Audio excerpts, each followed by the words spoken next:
tal? ¿Cómo están? Buenos días. Mi nombre es Iván Gómez Torres. No soy filósofo. Me hubiera gustado serlo.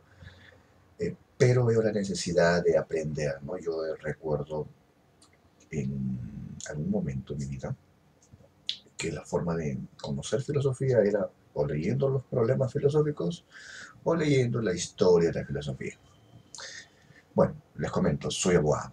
Soy abogado, necesito saber ideas, saber argumentar, y considero de que una buena fuente para poder aprender y seguir curtiéndome más, por decirlo así, es estudiar filosofía. Eh, Pasó por mi cabeza ir a la escuela de filosofía. Mi agenda está un poco apretada de repente. Familia, trabajo, temas académicos. Eh, bueno, puntualmente quiero invitarlos a compartir ideas. He identificado varios libros. Ustedes van a ver en el Facebook. Creo que cada quien tiene sus intereses de acuerdo al Face. Y en mi caso, siempre me topo con libros virtuales, ¿no? Y en muchas materias. Entonces lo que yo hago es, le hago clic, lo descargo, lo guardo en mi computadora, lo subo a mi nube y así voy acumulando libros. Entonces, en filosofía, creo que sí tenemos bastantes libros. Ustedes lo pueden revisar, descargarlos, leerlos, ¿no? Veo que hay muchas personas que hacen eso, ¿no? Difunden libros. Considero que es hora de difundir qué entendiste del libro. Creo que ese es el momento ya. Ahora abunda mucha información. En mi círculo de abogados veo que hay conferencias siempre. Conferencias que un maestro o un abogado joven explica algunas categorías y le pagan, ¿no? Le pagan, los asistentes pagan para que le den su certificado y ese es, al parecer, ese es el objetivo último. Bueno, maestrías también hay, cursos especializados. Pero en filosofía he visto que no, ¿no? En filosofía hay círculos de estudio que lo suben, no sé en línea, una pena, no hay una interacción, pero sí se sientan y revisan a Hegel, a Kant, oye, ¿qué opina? Hay personas especialistas que se dedican a hablar de eso. Y qué genial, ¿no? Qué genial. Espero que eso algún día suceda en el ámbito del derecho. Y sobre todo en el derecho penal. Yo me dedico al derecho penal y a los amigos que son abogados, son penalistas, están empezando a estudiar, se van a percatar que los que hablan de derecho penal, por ejemplo, el señorito Jacobs, derecho penal parte general, mira, eh, tienen un fundamento, ¿no? Usan un método, y ese método tiene que ver mucho con la filosofía. A Jacobs en algún momento se lo vinculó con Luhmann, un sociólogo. Entiendo que hoy en día él afirma ser más hegeliano. Uy, Hegel, pensamiento en Hegel, filosofía. Vamos a escuchar hablar en algún momento de Hans Belsel, como parte de la historia del derecho penal, incluso que ha aportado mucho a las categorías del derecho penal.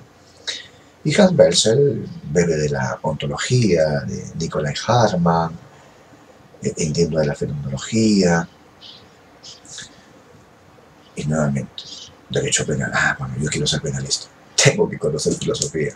Tengo que darle el tiempo, ¿no? Y quiero aprovechar estas redes para leer y compartir ideas, ¿no? Y tratar de, primero, acercarme a la filosofía a través de la historia de la filosofía. Y por ahí me enteré que Frederick Copleston, no sabe bien la pantalla, Frederick Copleston es una de las personas que habría hecho un gran trabajo en el ámbito de la historia de la filosofía. Son 9 tomos. Y me los he encontrado, algunos por pedazos, otros completos. Los 9 tomos están en línea. Puedes dar clic y revísalos, léelos. Ese es uno.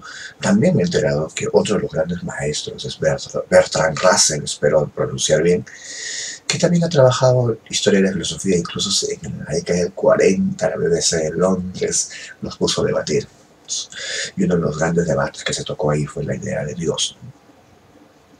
Confieso, antes de empezar este pequeño resumen, confieso de que En algún momento de mi vida, en mi adolescencia, empecé a pensar en el agnosticismo, pero me topé, creo que tuve los puntos de partida, o todavía los tengo, como los que consideran la idea de Dios, los creyentes, por decirlo así. Y la idea, en mi caso, es hacer una búsqueda, ¿no? Una búsqueda un poco más seria, ¿no? Ojo, no es como un filósofo especializado porque tendría que manejar, si voy a hablar de la época griega, tendría que manejar griego, historia de Grecia, la política, la ciencia de Grecia, los números, las matemáticas de Grecia. No estoy apuntando a ese perfil. Por ahora estoy apuntando a conocer la historia de la filosofía desde el idioma español. Eso es por ahora, en esta parte de mi vida.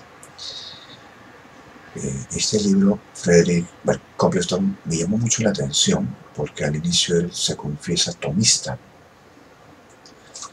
Es religioso, es sacerdote, ya falleció en el año 1994. Y defendió la idea de Dios a través de la filosofía. Eso me llamó mucho la atención. Y claro, Bertrand Russell en ese debate defiende el agnosticismo. Voy a dejarles el enlace ahí de ese debate, a ver que les interesa. Creo que está en leído en inglés, pero hay uno que he visto que está en idioma castellano y algunos que hacen unos resúmenes.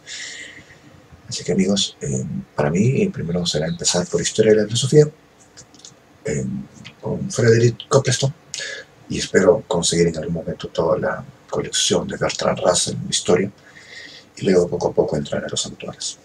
Que tengan un buen día, compartan ideas, compartan sus ideas, lo que han leído del libro, para poder interactuar. Chao. Colocan aquí filosofía, van a ver esta fotito,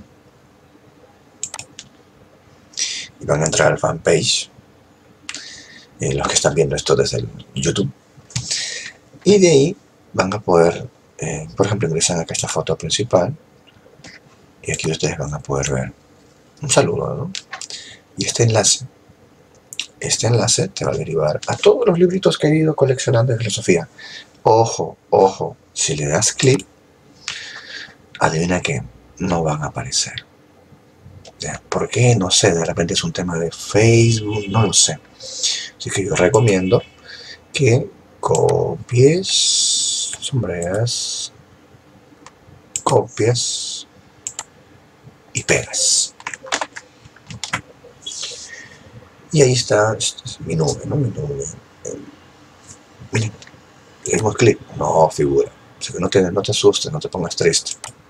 Eso claro, eso sí lo haces de Facebook. Copias y pegas. Y aquí hemos coleccionado algunos libros. Hemos juntado unos libros de introducción. Es interesante, es como una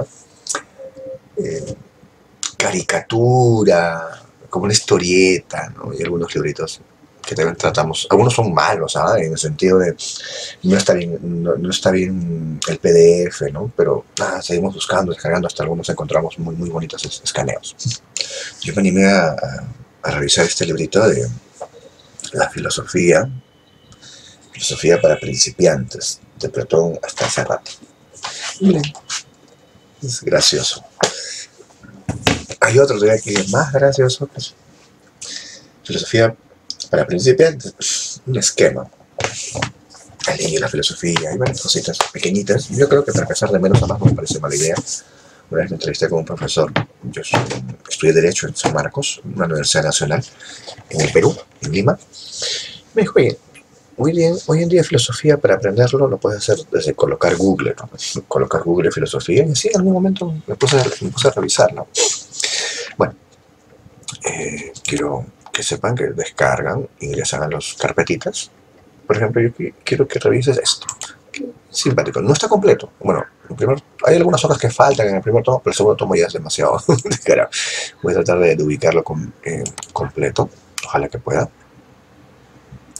Y lo descargas. ¡Trum! Y vamos a ver qué tiempo demora en descargar. Es un pequeño librito. Y quiero compartirte que si te pierdes en este libro de Frederick Copleston, no te das problema, ¿no? haces clic y puedes de repente empezar por las historietas, de repente es una lectura más ligera para empezar, no hay inconveniente. Pero te hace percatar que faltan algunas hojitas, o sea, no sé por qué lo han subido así a las redes. Y aquí, espero que se animen a leer. Oye, Iván, pero yo no tengo ninguna carrera, soy carpintero. Créeme, te va a servir. Te va a servir para poder saber cómo piensan las personas, cómo se pensó antes, para tratar también de ordenar tus ideas, ¿no? Cómo comunicar en tu centro de trabajo, en la familia, con los amigos, cómo comunicar, cómo ordenar mis ideas. Bueno, amigos, los invito a revisar y me dirán, Iván, ¿y dónde está lo que vamos a leer? Ya, pronto les voy a decir. ¿Ven ese señor? Él sería Frederick Copleston. Esta es la portada en una medida del tomo 1, de mi historia de la filosofía. El tomo 1 trata de Grecia y Roma. Como verán, nació en el año 1907 y falleció en 1994. Así que vamos a ver. Ese es el título original de la obra. Estos son los enlaces. Si quieres descargar el libro, le haces clic aquí. Y vamos a probarlo, o sea, para que no digan que no es el enlace.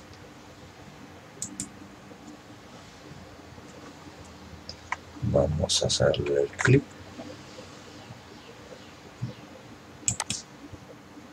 Aquí está el libro.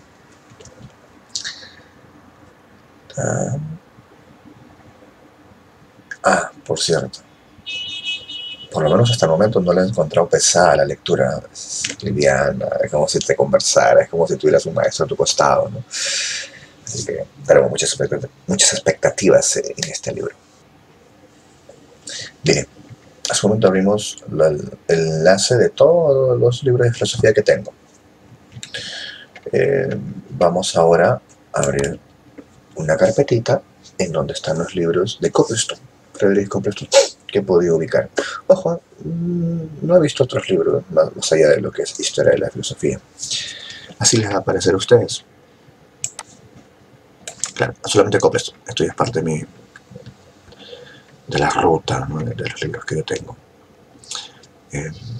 Miren, aquí está Copleston. 2 veces encontré el primer tomo. Son ediciones, no sé, formatos distintos. Creo. Algunos han intentado transcribir, ¿no? Acá una fotito de Copleston. De que están los 9 tomos que nos han puesto como objetivo revisar. Yo lo estoy armando por carpetita como forma de estudio, ¿no? Pues mi índice del libro, identificación de ideas, y aquí mi PowerPoint. Si desean descargarlo, lo descargan. Así que empecemos, amigos. Empezamos. Ustedes van a ver aquí primero la introducción, ¿no? O sea, solamente vamos a hacer comentarios sobre la introducción. Hay cuatro títulos en esa introducción. Empezamos con el primero, ¿por qué estudiar historia de la filosofía?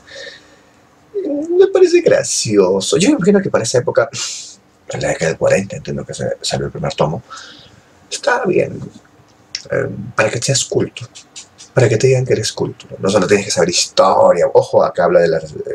este es un libro en inglés, entiendo, es parte de Europa y escribe para Europa, ¿no? Sería excelente toparme en algún momento. Mi ignorancia me limita en este momento con algún libro que me hable de filosofía de América, o de América del Sur, por lo menos. Porque a eso apuntan, ¿no? Los que son investigadores científicos, no solo a su país, también a su comunidad, ¿no? Tienen historia, tienen muchas cosas que comparten.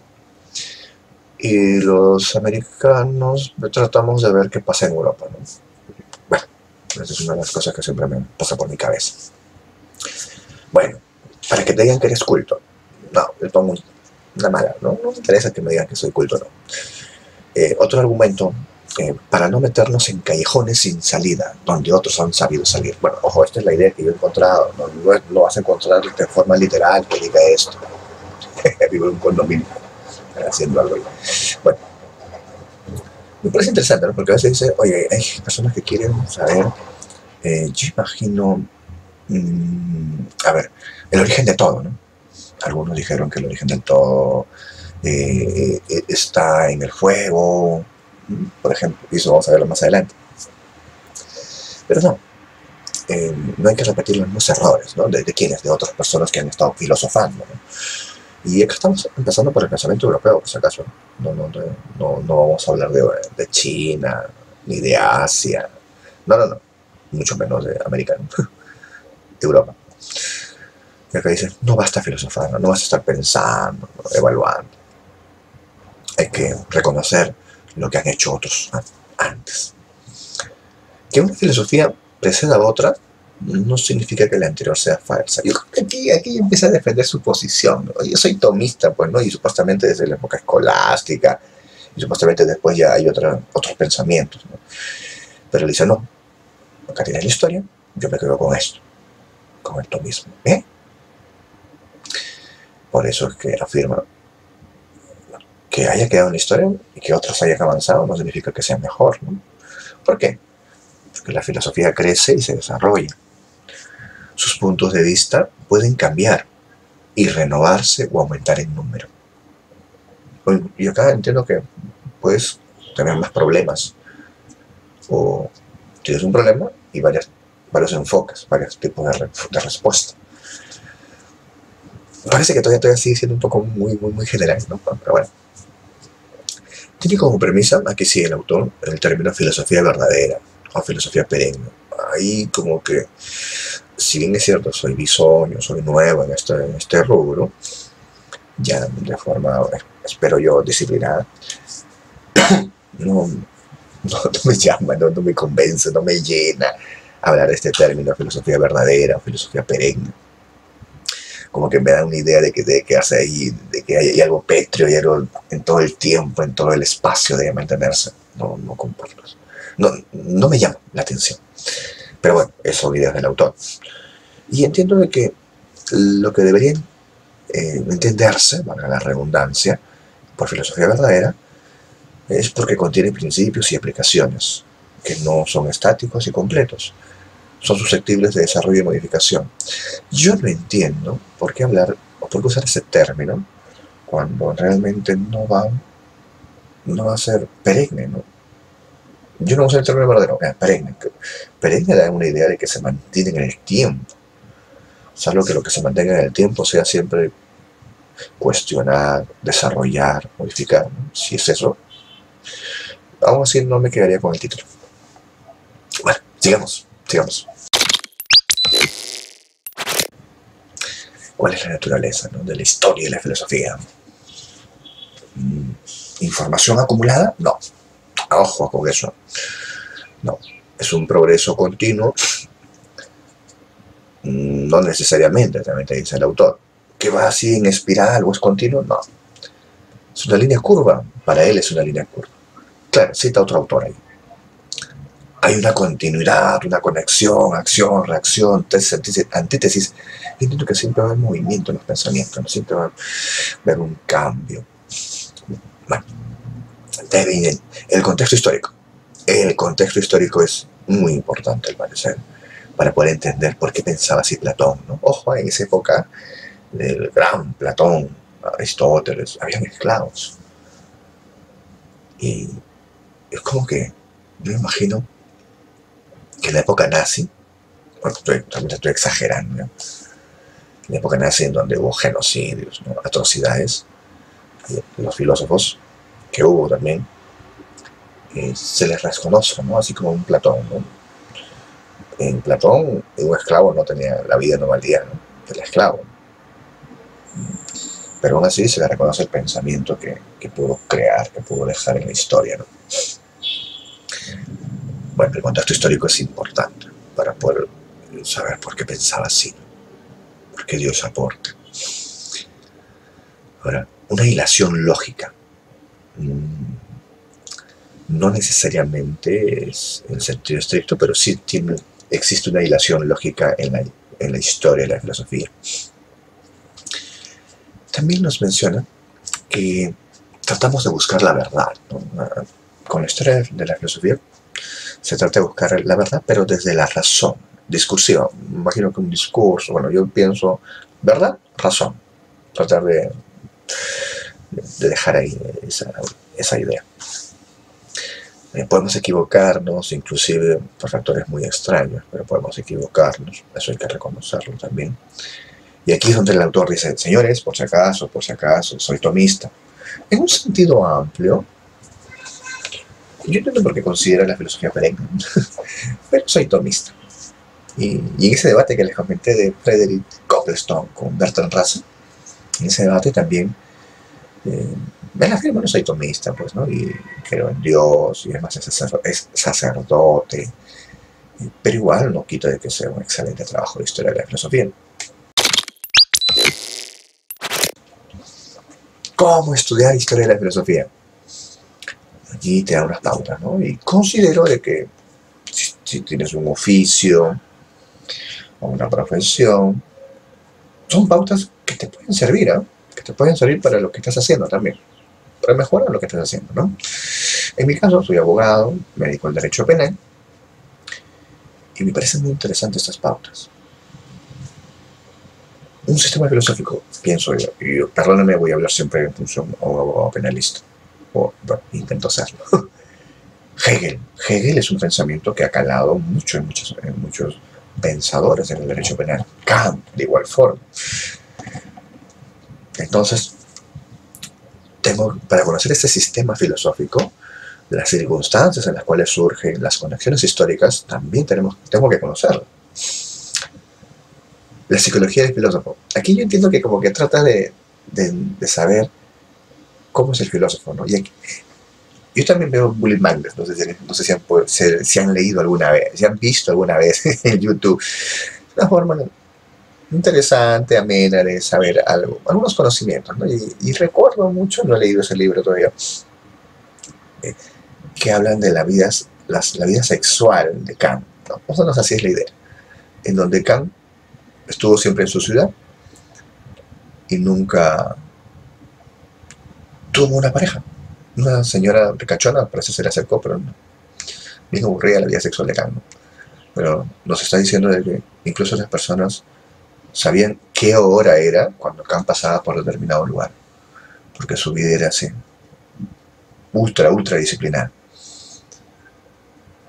Y yo entiendo que tiene que ver algo con la psicología del filósofo, ¿no? O sea, tratar de conocer cómo era el filósofo. Bueno, sigamos al siguiente punto. Contar con un aparato de erudición. Aquí también es otro tema, ¿no? Por ejemplo, si quiero estudiar a Platón. Ya. ¿Para quién es Platón? Tienes que saber griego, pues. Dominarlo. Tienes que saber la historia de Grecia, te dice el autor. Las matemáticas griegas, la religión griega, la ciencia griega, y etcétera, etcétera. Claro, siempre y cuando querramos estudiar de forma seria este pensamiento. Ojo, el autor advierte, mi libro no es para especialistas. Yo uso a estos especialistas, de repente pensamiento griego, pensamiento medieval y así, etcétera, etcétera, para hacer este trabajo. Y, ojo, al final del libro recomienda el libro siempre, por cada sección.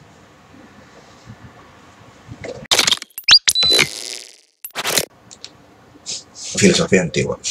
Ojo, Grecia-Roma. Este libro es de Grecia y Roma. Pero entre Grecia y Roma, quien realmente dejó un legado fue Grecia, pues, en el ámbito de la literatura, el arte, la filosofía. Platón, Aristóteles, el neoplatonismo, es hablar de Grecia. Roma lo reconoce en alguna medida en el derecho, en la política, ¿no? Pero no en este rubro, no en filosofía. Hay algunos que sí, pero uno que otro autor, pero no tanto como en comparación a Grecia. Aquí es interesante porque me dice que... Les doy un ejemplo. Mira, una costumbre de Asia es casi parecida de repente al recorrido de las 7 iglesias del cristianismo. Estoy exagerando en este ejemplo, pero la idea es que no porque una costumbre de otro lugar, en otro tiempo, se parezca a la religión, bueno, en este caso la religión cristiana, no significa que sea su origen. Y el autor le reconoce que el ser humano puede también tener experiencias, costumbres, pensamientos que pueden parecerse, ¿no? Y pueden aparecer en distintas partes de la historia en el mundo. Por eso es que advierte, dice, las conclusiones en la investigación histórica no deben provenir, no deben deducirse de supuestos a priorísticos, o sea, sin probarlo, ¿no? Sino que deben basarse en pruebas históricas. Aquí sí me gustaría saber qué piensa el autor, que esa es una prueba histórica. Los abogados tenemos un concepto de prueba. ¿Cómo será el mundo de la filosofía? Voy a meterme en las lecturas a ver cómo termina mi idea. Amigos, aquí le dejo claro algo. No soy filósofo nuevamente, soy abogado, penalista, y trato de tener mayores fundamentos en mis argumentos, en mis defensas. Por eso es que pretendo leer filosofía de forma más disciplinada. Los invito a que compartan el video, intercambien ideas, recomienden algunos libros que estén en PDF. O si no, saber dónde se puede conseguir. Que tengan un buen día. Hasta luego. Bye bye.